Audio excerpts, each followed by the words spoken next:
Olá outra vez e bem-vindos à aula número 7. Desta vez vamos passar ao processamento que se chama de a médio nível, em particular morfologia binária. Eh, Então, a primeira coisa é do que é que falamos quando falamos de morfologia binária? Ora, binária porque estamos apenas a operar em imagens do tipo logical, ok? Portanto, imagens binárias. E nas imagens binárias, como vocês muito bem sabem, nós só temos valores 0 ou 1.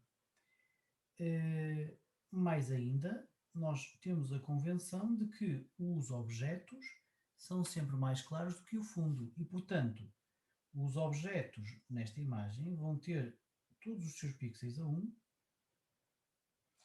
enquanto que o fundo terá os pixels a 0. Okay? E, portanto, isto é a parte da binária, falta agora a parte da morfologia. Ora, a partir do momento em que nós temos os objetos representados como pixels a 1, portanto manchas ligadas a regiões brancas, estas regiões têm uma forma. Neste caso isto parece uma coisa tipo uma célula ou uma esfera que eu desenhei, mas podia ser outra forma qualquer. Operações morfológicas ou morfologia binária são formas de processar a imagem com o resultado em que a forma dos objetos é alterada. Okay? Portanto, morfologia, porque nós alteramos a forma dos objetos. Por exemplo, um caso simples será, já vamos ver mais à frente, um emagrecer do objeto. Portanto, se o objeto ficar mais pequeno do que o que era, depois de uma operação morfológica, a sua forma mudou. Portanto, vamos falar das operações morfológicas, claro, dos elementos estruturantes, que são, ao fim e ao cabo, aquilo que define como é que uma operação morfológica atua, e depois falar de algumas operações morfológicas mais complexas. Esta aula tem muito sumo. Isto vai demorar um bocadinho. Então, operações morfológicas básicas. Esta é a base de tudo. E então, primeiro temos que compreender o que são vizinhanças. Nós já falamos das vizinhanças. E vizinhanças, nós podemos ter a vizinhança N4 ou N8. Também podemos ter a ND, que é só nas diagonais. Mas o ponto que aqui interessa é, como eu vos disse, nós vamos apenas alterar o valor, a forma dos objetos. Portanto, estes operadores vão apenas operar quando o seu pixel central, não é bem o central, é o pixel, não me lembro agora do nome, já vamos ver a seguir, o pixel que está aqui destacado a vermelho, estiver em cima de um qualquer ponto do objeto. Portanto, se nós tivermos aqui a nossa imagem comuns, nós vamos aplicar este filtro, vamos falar por exemplo aqui deste, em todos os pontos. Quando aplicarmos este filtro em cima de pontos que são zero, por exemplo, quando eu puser aqui o filtro, como este valor aqui é zero, porque está em cima de um pixel de fundo, então não acontece a operação morfológica. É só quando nós pomos este operador morfológico, este elemento estruturante, é assim que se chama, em cima de um pixel do objeto, portanto em cima de um pixel branco, é que a operação morfológica vai ser operada. E essa operação morfológica pode ser uma de várias, mas só acontece nestes casos, quando o ponto vermelho está em cima de um dos uns da imagem. E quando realmente a operação vai acontecer, ela vai acontecer em todos os pontos que nós estamos a ver, a vermelho e a azul. Okay? Portanto, neste caso, aqui do N4, quando eu colocava o meu filtro em cima de um 1, o que ia acontecer é que eu ia operar este pixel, uma cor, eu ia operar todos os pixels que aqui estão destacados a azul ou vermelho. Os pixels que ali estão a branco basicamente ficavam como estavam.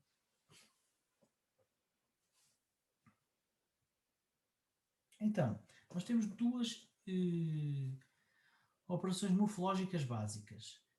A primeira é a erosão e depois a dilatação. Erosão emagrece, dilatação engorda, ok? Portanto, o que é que faz uma erosão? Vai, novamente, pegar num qualquer elemento estruturante, podemos assumir que temos um elemento estruturante N8, ou seja, em que temos aqui a nossa âncora a vermelho, seguindo a mesma convenção de há pouco. E todos os outros pixels a azul, quer dizer que todos eles serão atuados ou operados. Então, para este elemento estruturante, nós vamos passá-lo em cima de todos os pixels da imagem, e quando ele é colocado, por exemplo, em cima deste pixel aqui que eu estou aqui a destacar, o que vai acontecer é que, como isto é branco, se estamos a falar de uma erosão, ele vai apagar todos os pixels que estão marcados a vermelho e a azul. Portanto, ele vai apagar, eu vou sinalizar o apagar com umas cruzes vermelhas, vai apagar tudo isto. Ora, os de cima não apaga porque já estão apagados, este que é o vermelho apaga, este também apaga, este também apaga, este também apaga. Okay? E por aí fora para todos os pixels. Reparem que um pixel mais ao lado também, ou seja, este aqui, eu posso fazer aqui um zoom, se calhar é mais fácil de perceber. Neste pixel aqui, eu vou apagar não só os que já estão marcados, mas também este. E, por exemplo, quando eu estiver a falar deste pixel aqui, eu para aquele elemento estruturante N8, eu vou apagar todos estes. Ok? Portanto, vocês já estão a ver que o objeto vai ficar mais magro, mais pequeno, no final. Portanto, uma operação de erosão emagrece, apaga pixels brancos. E apaga, claro, em função do elemento estruturante que tem. Já vamos ver à frente. Neste momento interessa falar apenas que quero antes falar da operação de dilatação. Essa o que faz é engordar o objeto. Portanto, de igual modo, se pensarmos no mesmo filtro de N8, deixa-me pegar aqui no filtro N8 e passá-lo lá para baixo. Eu tinha para aqui uns. Não é aqui. Portanto, se pensarmos neste filtro N8, quando nós encontramos o primeiro pixel branco, que é aquele, o que vamos fazer é dilatar. O que é dilatar? É colocar a 1 todos os pixels que estão marcados a vermelho ou azul naquele elemento estruturante. Portanto, eu vou ter de colocar este a 1, olha, já está, não é preciso, aquele também, portanto estes zooms não fazem diferença nenhuma, portanto estes eu tenho que os tirar, mas estes aqui vão ser colocados a 1. Okay? Portanto o objeto vai começar a engordar. Claro que eu quando puser isto aqui em baixo, ele também vai colocar isto a 1. E por aí fora, por exemplo, quando eu estiver a mexer neste, ele vai colocar a 1 todos estes. Portanto o objeto já estão a ver que vai ficar mais largo, que é o que está aqui. A parte laranja e verde é, digamos, aquilo que o objeto cresceu após uma operação de dilatação. Sim, porque se podem encadear várias operações de dilatação e erosão seguidas. Portanto, se eu dilatar uma vez e depois dilatar em cima da imagem dilatada, estes zooms que aqui estão, por exemplo, se eu fizer uma segunda operação de dilatação em cima da primeira, a que vou referir-me como amarelo, então eu depois vou encontrar aqui este 1, o amarelo é capaz de não ser boa ideia, vou pôr verde, por exemplo. Então pá, olha, não quero desenhar. Acho que tenho que gravar e sair outra vez, ela às vezes passa-se. Agora tenho aqui o encontrar, aqui, recent files, talvez. Ok, já cá estamos, e agora já desenho, pronto, já, informática. Então, estava eu a dizer, numa segunda iteração de dilatação, eu iria encontrar este pixel branco e, portanto, iria ter que pôr pixels brancos à volta dele. E, portanto, já estão a ver que na segunda iteração de dilatação o objeto ia crescer ainda mais. Portanto, as operações básicas da morfologia são a erosão e a dilatação. Depois temos muitas outras, e em particular estas duas que são, digamos, combinações das anteriores. Portanto, o fecho é uma operação de dilatação seguida de uma erosão. E normalmente tem um resultado interessante de fundir objetos que normalmente estão ligados apenas por um pixel. Dou-vos um exemplo. Imaginem que numa imagem qualquer vocês têm aqui este objeto que está ligado de forma muito ténue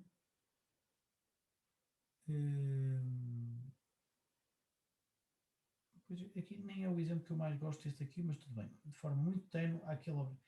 Não, deixem-me dar de outra maneira. Tem este objeto, mas com buracos, por exemplo. O que nós vamos fazer, eu vou pôr isto maior. Nós tivemos aqui um objeto, mas com aqui um buraco. O que vai acontecer com o fecho é que nós vamos primeiro dilatar e depois erudir. Ora, o dilatar o que faz é engordar o objeto. Portanto, eu vou marcar a dilatação a vermelho. Portanto, ele vai engordar. E reparem que ele não engorda só para fora. Se ele tiver buracos, também engorda para dentro dos buracos. E, portanto, este buraco aqui vai colapsar. Vai deixar de existir por causa da dilatação.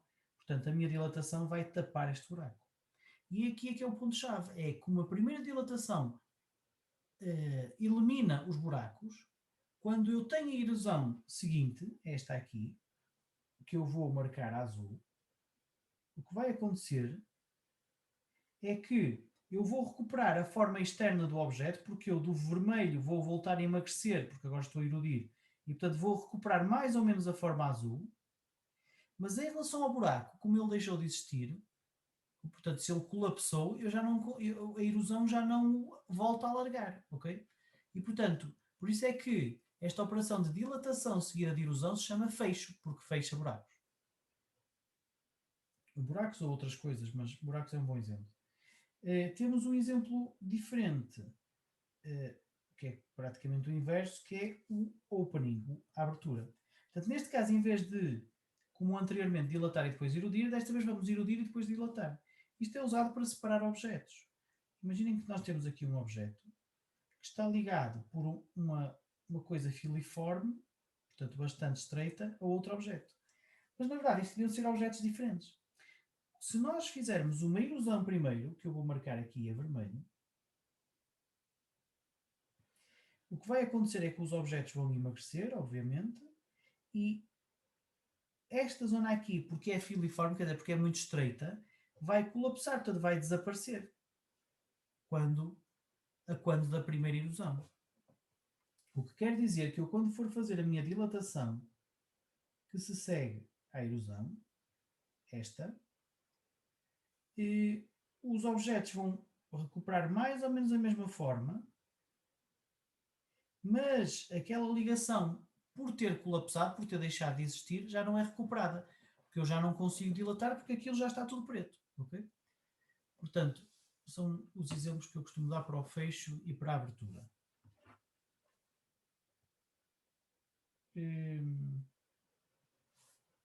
Portanto, aqui temos um exemplo. Pensem na imagem à esquerda, como a imagem original. Se vocês dilatarem, o que é que acontece? Estes rasgos pretos do leão, da juba do leão, ficam, quase desaparecem. Exatamente porque nós, ao dilatar, engordamos o objeto não só para fora, mas também para dentro dos buracos. E, portanto, aquelas riscas quase que desaparecem. Okay? A erosão tem exatamente o efeito contrário. O leão emagrece, também do exterior para dentro, mas os seus buracos, neste caso são as tais riscas de que estamos a falar, também vão abrir-se, porque, digamos, a erosão não é só de dentro para fora, mas também é dos buracos para fora. E, portanto, aquelas listas ficam mais vincadas, mais abertas.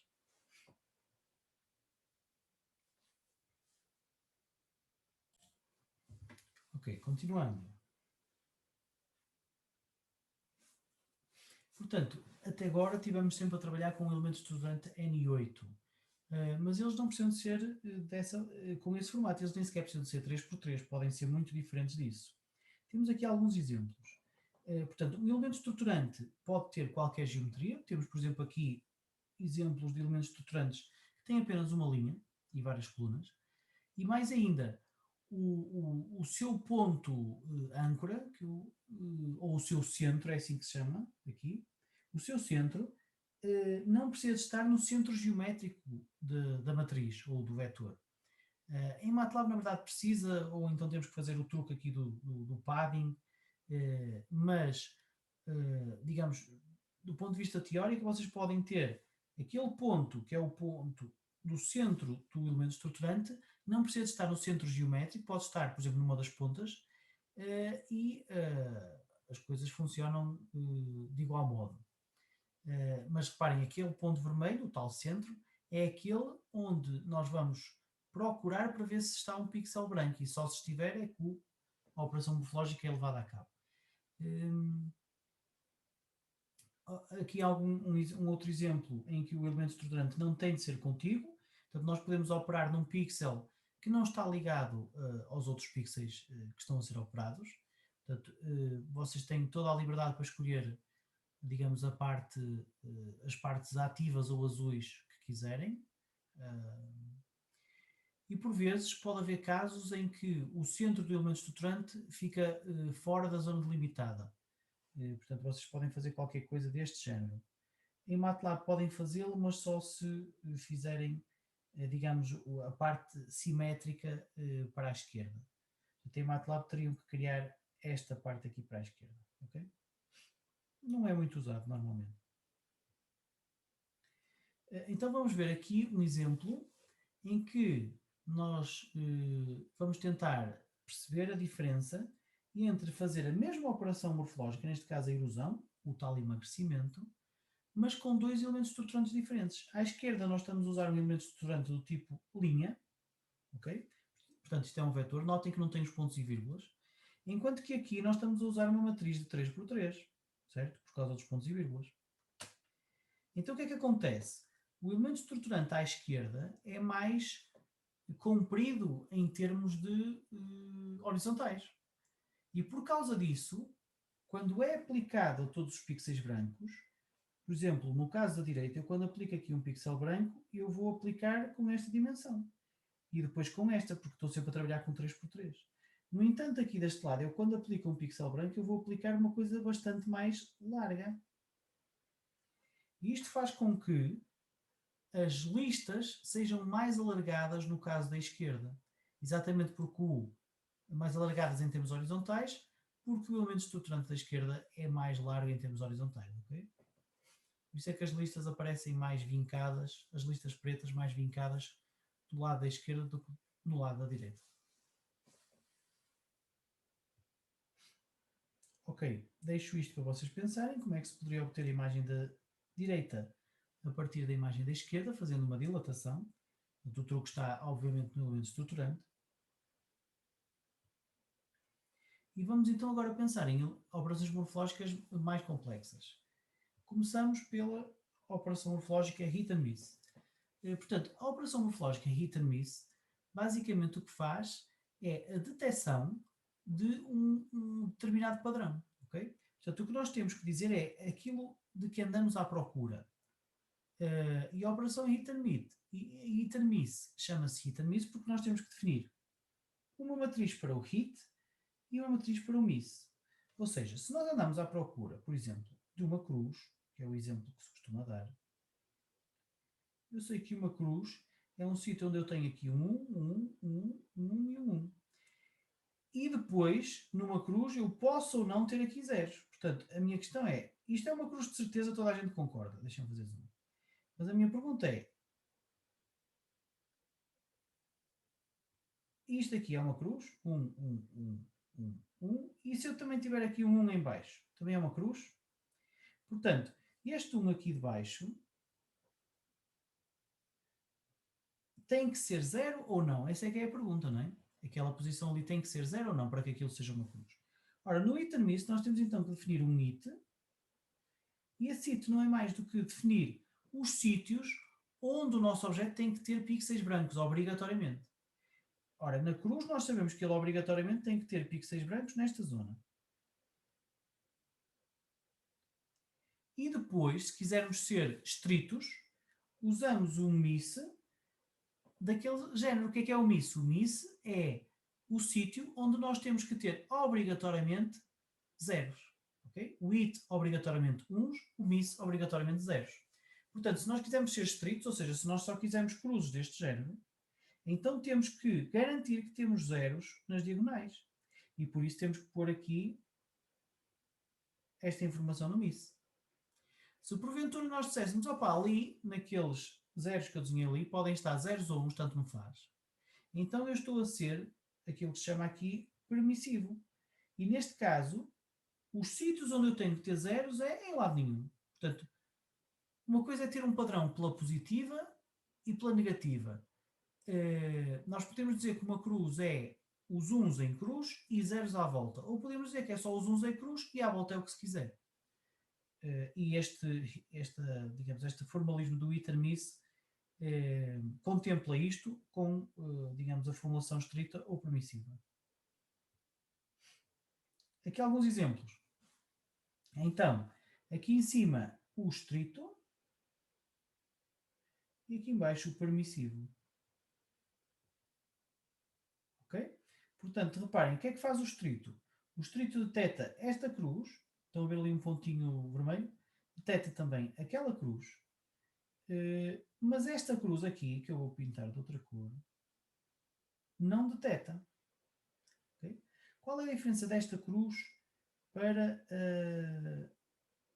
as outras duas? A diferença, eu não consigo fazer mais uma, mas a diferença é que, se vocês observarem, não sei se conseguem ver bem, eu consigo aqui no meu monitor, é que este ponto aqui, salvo erro, será este aqui, uma cor, este ponto aqui que eu estou a destacar está a 1, não está a 0. Portanto, se nós formos estritos, o nosso miss é este aqui, e nós estamos a dizer, olha, este aqui, este ponto, tem que ser 0. Como ele não é 0, a cor não foi detectada. Okay? Já na parte permissiva, nós dizemos que nada tem que ser 0. É o que ele quiser. Okay? Portanto, nós sabemos onde têm que estar os 1s e depois os zeros podem estar ou não, tanto nos faz. Neste caso, nós já encontramos as duas de baixo há pouco e também encontramos a de cima, porque apesar de estar aqui um 1, pode estar porque nós estamos a usar a formulação permissiva. Ou seja, pode lá estar um 1 ou um 0, tanto nos faz. Okay? Portanto, esta é a lógica do hit and miss. Definir um H, que é os sítios onde têm que estar os 1s, e um M, que é os sítios onde têm que estar os zeros.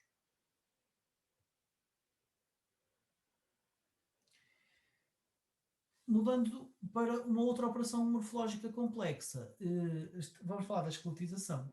Portanto, um esqueleto é um objeto filiforme, quer dizer que tem apenas um pixel de largura, e esse objeto passa mais ou menos pelo meio esse objeto não, esse esqueleto passa, tem então o tal fio, portanto, a tal ligação de apenas um pixel, que passa mais ou menos no meio do objeto, ok?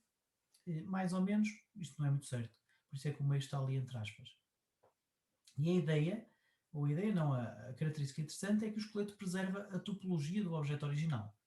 Portanto, por isso é que se chama esqueleto, porque parece que são os ossos do objeto, digamos assim. Reparem aqui, um quadrado fica com este formato, a imagem de baixo fica com outro formato ali em baixo. Parece que nós temos sempre, digamos, uma pista acerca de qual era o corpo original, onde estava este esqueleto. Okay? Aqui uns exemplos para uma faca, para um garfo e para uma colher. Aqui na colher temos este caso do porquê, e a razão pela qual ele aparece é que nesta zona aqui nós temos um pixel, temos uma pequena, muito pequena protuberância, ok? E portanto esta pequena protuberância dá origem àquela coisa no esqueleto. Eu vou fazer um zoom, não sei se conseguem ver, é muito pequena, mas faz com que o esqueleto tenha aquela forma. Porque isto é uma questão topológica, não é? Portanto, o esqueleto olha para a topologia da mancha e a mancha tem realmente ali um bracinho. O bracinho é ínfimo, mas em termos topológicos a dimensão não interessa. E, portanto, ele leva em conta aquele bracinho ínfimo. Portanto, isto o esqueleto. Nós temos uma variante do esqueleto, que é a que mais nos interessa, que é a variante de thinning, é assim que se chama. E a variante de thinning é uma variante da esqueletização que é mais rápida porque é baseada em erosão. Erosão condicionada. O que é que isto quer dizer? Quer dizer que nós vamos fazer uma erosão, vocês já sabem o que é erosão, começamos por aí, é uma das operações básicas. Portanto, uma erosão é um emagrecimento do objeto e esta erosão é operada de forma iterativa. Portanto, eu vou fazer uma erosão, depois outra, depois outra, depois outra, depois outra. Em cada um dos casos, esta erosão vai ser operacionalizada apenas se estivermos num destes casos. Ok? Portanto, eu vou fazer erosão de todos os pixels, mas a verdade é que os pixels só vão ser erodidos se estiverem numa destas condições. Ou seja, se o pixel for isolado, perdão, os pixels não vão ser eruditos se estiverem nestas condições. Eu estava a dizer ao contrário. Portanto, todos os pixels são eruditos, a não ser aqueles que estão numa destas condições.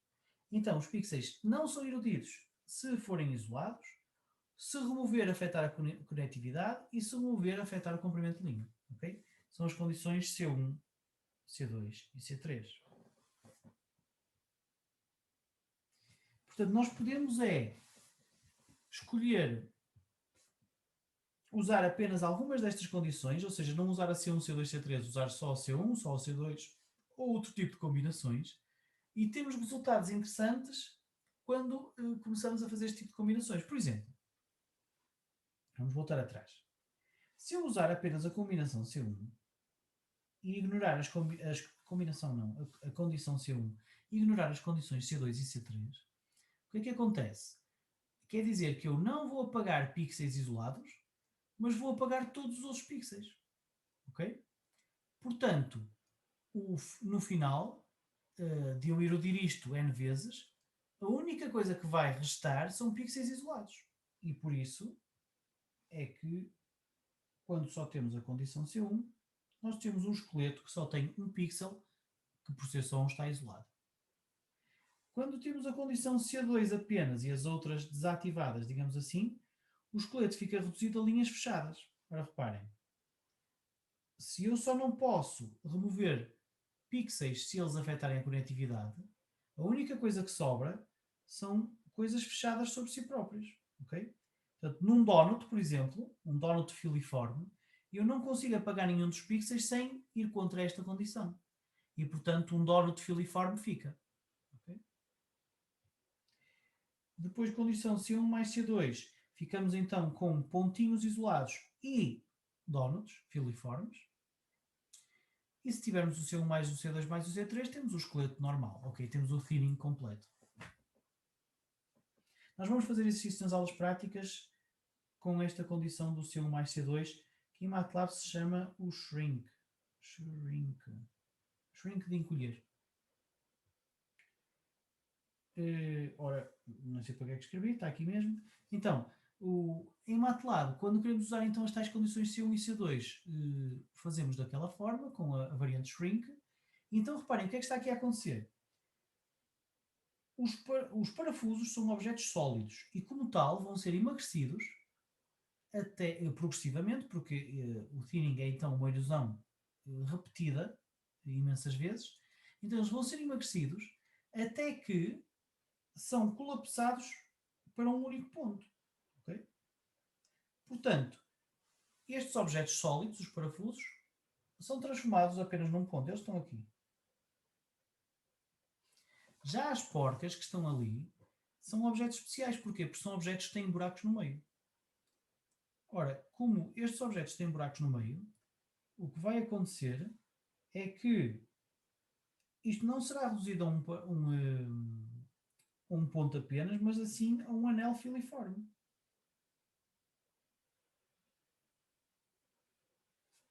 Que é o que nós vemos ali à direita, não é? São os anéis filiformes ali à direita. Ora, esta variante da shrink, em que usamos apenas a condição C1 e C2, e que resulta no facto de os objetos sólidos, neste caso os parafusos, darem um ponto, enquanto que os objetos que não são sólidos, no sentido de terem buracos no meio, dão anéis, é muito interessante porque nos permite separar exatamente estes dois tipos de objetos. Objetos que são sólidos dos que não são sólidos. Okay? Isto também vai ser feito nas aulas teóricas, práticas. Não. Depois temos também a reconstrução, outra operação complexa. Uma reconstrução é uma operação em que um objeto é reconstruído em função de uma máscara. Portanto, nós temos que ter duas coisas como entrada do algoritmo. Aquilo a que chamamos uma semente e aquilo a que chamamos uma máscara. Ok? A semente é o sítio por onde a propagação vai começar. Sim, porque isto é uma propagação, quer dizer que vocês podem pensar que estão a despejar um líquido. Por exemplo, imaginem que estão a despejar tinta azul. E essa tinta azul, vocês têm um grande balde de tinta azul e vão começar a despejar tinta azul. e vão começar a despejar tinta azul em sítios especiais, que são as sementes, ok? Portanto, é só nas sementes que vocês vão despejar a tinta azul. Mas essa tinta vai acabar por se espalhar, que é a tal propagação. E este espalhar da tinta, portanto, esta fase da propagação vai continuar, portanto, a tinta vai se espalhar até que seja impedida de continuar a espalhar-se. E esse, digamos, se quiserem pensar onde é que estão as barreiras físicas que impedem que a tinta se espalhe, imaginem que havia uns muros ou coisa do género num terraço, esses muros são definidos pela máscara. Portanto, a tinta vai se espalhar a partir do ponto de semente enquanto estiver a espalhar-se pela máscara. Ou seja, se eu começar deste ponto de semente, eu começo daqui. Na seguinte iteração, eu vou espalhar-me para aqui, por exemplo. Depois, na terceira, vou espalhar para aqui. Okay? Na quarta, eu já não consigo ir para cima, portanto, para ali já não espalho, mas espalho mais para ali, e para aqui, e para aqui, e para ali. E depois já não consigo espalhar mais porque qualquer propagação vai sair fora da minha máscara. Portanto, a máscara define o limite da propagação e a semente define o ponto onde começa a propagação. O ponto ou pontos onde começa a propagação. Ok? Eh,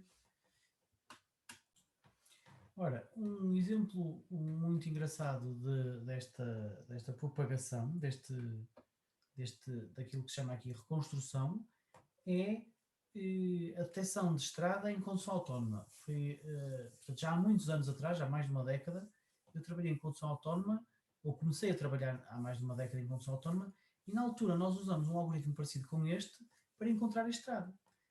Eu vou-vos mostrar aqui um vídeo. Okay? Aqui está. Então, vocês podem ver ali o robô, portanto é um carro que tem imagem, portanto tem ali duas câmaras.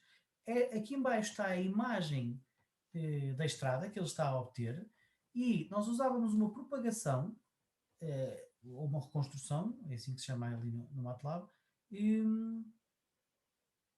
que acabava por detectar a estrada, porque propagava pela zona preta até que encontrava as linhas brancas da estrada. Estão a ver ali? Portanto, esta mancha verde é o resultado da propagação. Bom, isto aqui é outra coisa, porque quando ele entrava em zona de obras comutava para outra coisa, isto não interessa, mas reparem que a zona verde vai voltar a ser detectada aqui quando saímos da zona de obras. Okay? Portanto, aqui temos a tal mancha verde que é, digamos, a estrada detectada por propagação, por reconstrução normal. Ok, então voltando aqui à parte do... Deixa-me voltar aqui ao tablet. Screen, ok. E agora podemos voltar aqui. Aqui. Não é este. Não é este das arestas, é. Será este? Não. Restore. Pronto. Mais para a frente, já não sei onde é que estávamos. Mais para a frente. Ok. Estávamos aqui a falar da reconstrução. Portanto, aquilo era um exemplo de reconstrução. Vamos dar aqui, ligado com a detecção de estrada, vamos dar aqui outros exemplos. Por exemplo, imaginem que nós conseguimos realmente, tal como há bocado usando, há bocado foi explicado, usando o operador de thinning, portanto, o shrink, ou seja, nós conseguimos encontrar os sítios onde, portanto, conseguimos reduzir estes objetos, os parafusos e as porcas, a pontos e dónuts filiformes. Depois podemos usar um filtro de pontos isolados para encontrar os pontos. Ok? Portanto, se nós depois selecionarmos, portanto, os nossos pontos vão ser o nosso marcador ou a nossa semente. Portanto, é a partir daqui que vamos começar a deitar tinta branca. E a nossa máscara vai ser a nossa imagem original. Portanto, na verdade, nós vamos começar a deitar tinta branca. Deixa eu fazer um zoom. Vamos começar a deitar tinta branca dentro dos parafusos e isto vai alargar, portanto, vai propagar-se a tinta branca, vai escorrer até encher o corpo dos parafusos. Portanto, no final, a parte que foi reconstruída foi apenas o corpo dos parafusos. e nós conseguimos ter este resultado que está aqui à direita, que é uma nova imagem, onde conseguimos ter apenas os parafusos e não as porcas, ok? Neste caso, ele não encontrou os parafusos, ele sabia que os parafusos foram isolados das porcas, lá está, porque os parafusos são sólidos e as porcas são objetos não sólidos que têm buracos no meio. Um exemplo de reconstrução. Há vários. Operações morfológicas de alto nível.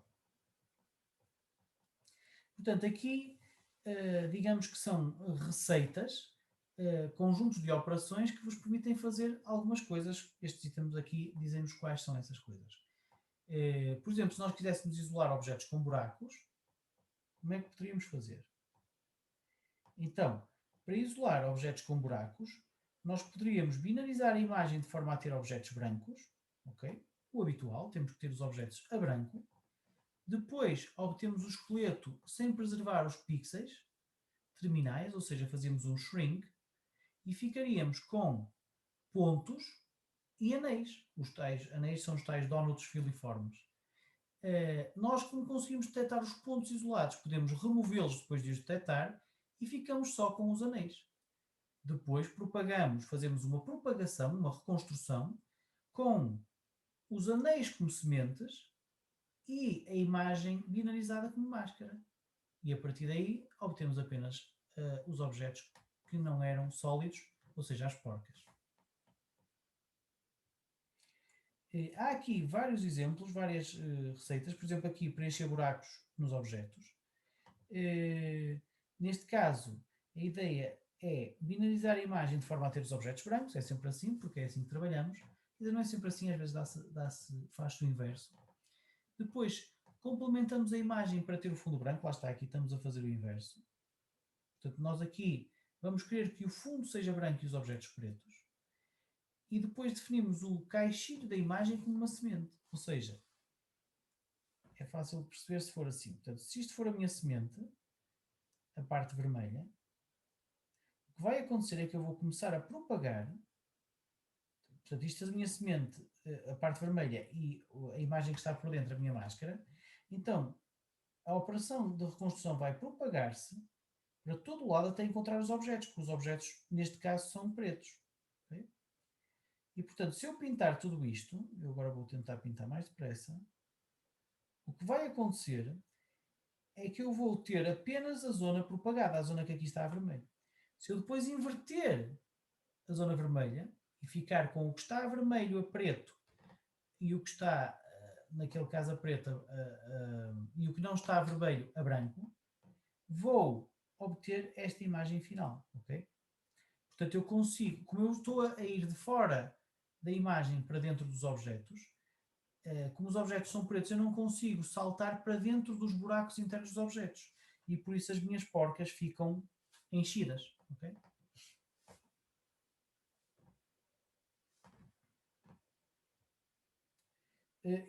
Vocês, é assim, eu digo já que é muito difícil perceber isto sem experimentar. Vocês devem é pegar no MATLAB e começar a experimentar fazer estas coisas em exercícios. Isto por acaso são boas perguntas para teste prático. E este tipo de coisas. Para remover furos, vocês têm aqui um código exemplo, mas há um código que pode usar por simplesmente uma função do MATLAB que já faz isto tudo, que é o emfill holes, ok? Emfill holes já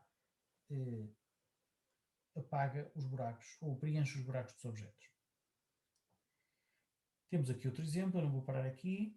Depois temos também, por exemplo, remover os objetos que tocam na imagem. Nós podemos também arranjar aqui uma receita do que se deve fazer.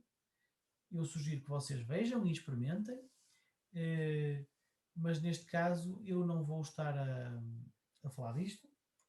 Digo-vos apenas que há uma função que já faz isto também, que é o em clear border, okay? Em limpar fronteiras. Portanto, aqui a parte da remoção dos objetos, eu não vou estar a falar disto agora. Podemos também obter o exoesqueleto de uma imagem com esta receita, mais uma vez uma nova forma de fazer as coisas. Eu peço-vos para darem uma vista de olhos, mas não vou aqui debruçar-me sobre isto, ok?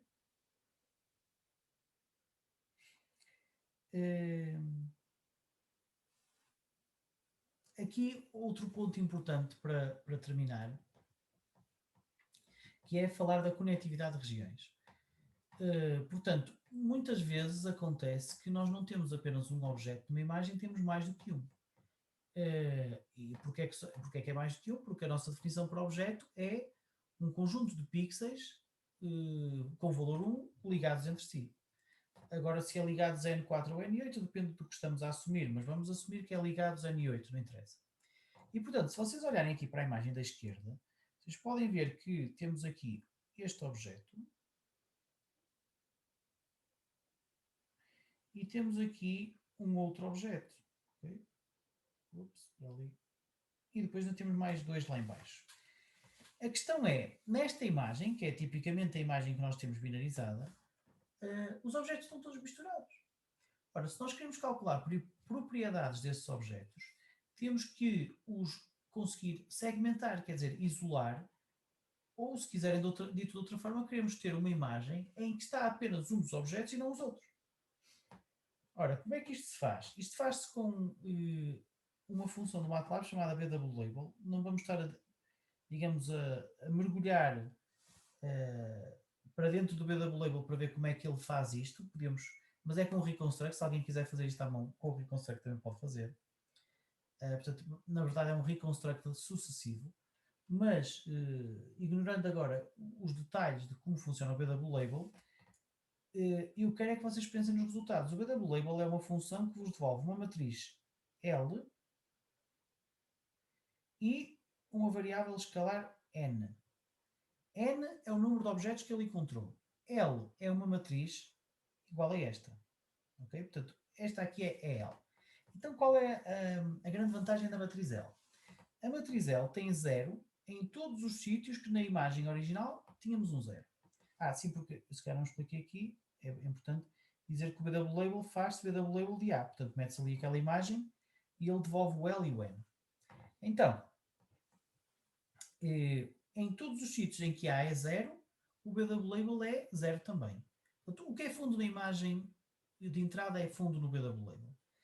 Depois, e esta é que é a parte importante, o BW-Label separa os objetos e devolve esta imagem de saída que anota os objetos com um número diferente. Portanto, o primeiro objeto que ele encontrou, e ele procura sempre primeiro linhas de cima para baixo e depois colunas da esquerda para a direita, portanto, o primeiro que ele encontrou foi o amarelo, e portanto ele vai pôr nos pixels que correspondem ao objeto amarelo um 1. A seguir encontra o vermelho e põe ali os pixels com valor 2. E por aí fora. Ora, quando nós temos esta imagem L com os pixels do objeto 2 igual a 2 e mais nada igual a 2, isto permite-nos isolar o objeto 2. Portanto, se eu quiser uma imagem que é a minha máscara do objeto 2, ou seja, eu queria uma imagem em que tivesse isto aqui com tudo uns, portanto é uma máscara é uns ou zeros, isso é uns ou zeros, quer dizer que eu tenho que ter 0 em todo lado e uns no objeto 2. Então, como é que eu poderia obter este M2? Eu diria que M2 são os sítios de L que são iguais a 2. Ok? Portanto, a partir do L eu consigo extrair as máscaras individuais de cada um dos objetos. Quer dizer que eu consigo ter uma nova imagem onde só tenho um objeto e não tenho mais nada. E isso é muito importante. Por exemplo, para calcular propriedades. Uma muito simples que vocês percebem já antes de darmos as próximas aulas é a área. Ou seja, se eu calcular a área da imagem A, o que é que eu vou ter? Vou ter a área conjunta de todos os objetos. O que por vezes me diz pouco. Mas se eu conseguir ter estas máscaras que aqui estão, portanto, se eu conseguir ter a máscara do objeto 2, eu posso calcular o número de pixels brancos desta imagem M2 e isso é a área apenas do objeto 2, o que é muito mais interessante, ok? Portanto, este passo de conectividade de regiões permite-me individuar cada um dos objetos para depois eles serem analisados a posteriori. Deixa-me ver aqui. Não é aqui. Estou a confundir o tablet com o computador. Vamos para a próxima. Então, um exemplo em MATLAB. Nós fazemos então aqui o BW-Label de uma imagem e depois usamos então o L igual a I, ok? Portanto, o I é o nosso índice do objeto, o L é a imagem que o BW Label retorna, e isto permite-nos desenhar os objetos separados em cada caso. Okay? Podem olhar para este código para tentarem perceber. E pronto, e a questão de porque é que nós queremos isolar os objetos vai ser respondida nas próximas aulas, quando nós quisermos fazer classificação de objetos. O que é classificar objetos? É perceber se eles são isto ou aquilo, portanto, a que classe é que eles pertencem. É daí o termo classificação.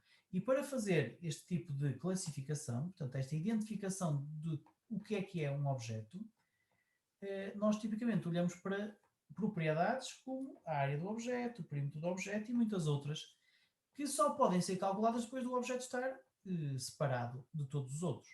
Okay?